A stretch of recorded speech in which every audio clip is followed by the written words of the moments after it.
food trip for today's video. Kanayunan Restaurant. The best dito yung only wings, only seafood at marami pang iba, mga sisig, mga sabaw, mga barbecue guys, at meron din silang pa-dessert pag lalong mautaka na, soft drinks, ganyan. Sa taas naman ang makikita nyo ay yan pa Instagrammable, pwede kayo picture, pwede din pala dito mag-celebrate ng kasal, debut, o kaya birthday. Kaya kami nandito kasi double birthday celebration. Kaya ito na tayo, magmumukbang na tayo Dasal pala tayo muna dahil kasi baka mabulunan tayo. Pero yung isa dyan, nagugutom na.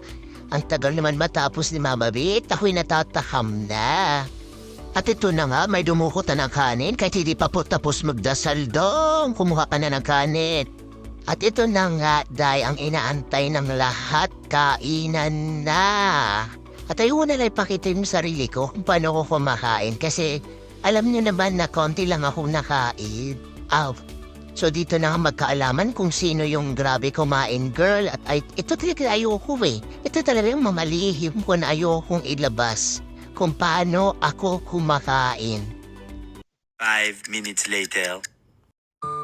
At ito na nga, busog na nga sila pero mayroong isang babae dito na hindi pa rin tapos kumain.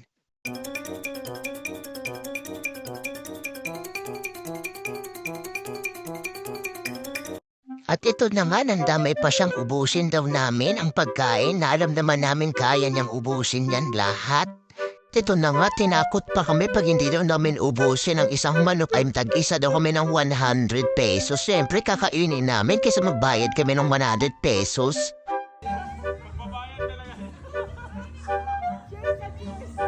Ito talaga sila, kahit hindi na kami makahinga, kailangan pa rin namin ubusin ang manok. Kasi sayang daw, nandamay pa. Kaya naman namin siyang antayin. Nahihiya pa siyang ubusin lahat. Para na kami nakainom ng alak meto sa sobrang busog, inaantok na gusto na namin humiga. Ay nako love, hindi na namin alam kung asa namin isisiksik ang pagkain sa tiyan namin sa sobrang busog. Hindi po yan sila lasing guys, mukha lang talaga silang lasing dahil nalasing na sila sa sobrang daming kinakain. At ito na nga, napilit na kami, tag-isa na po kami ng hita ng manok. At last na para makauwi na kami.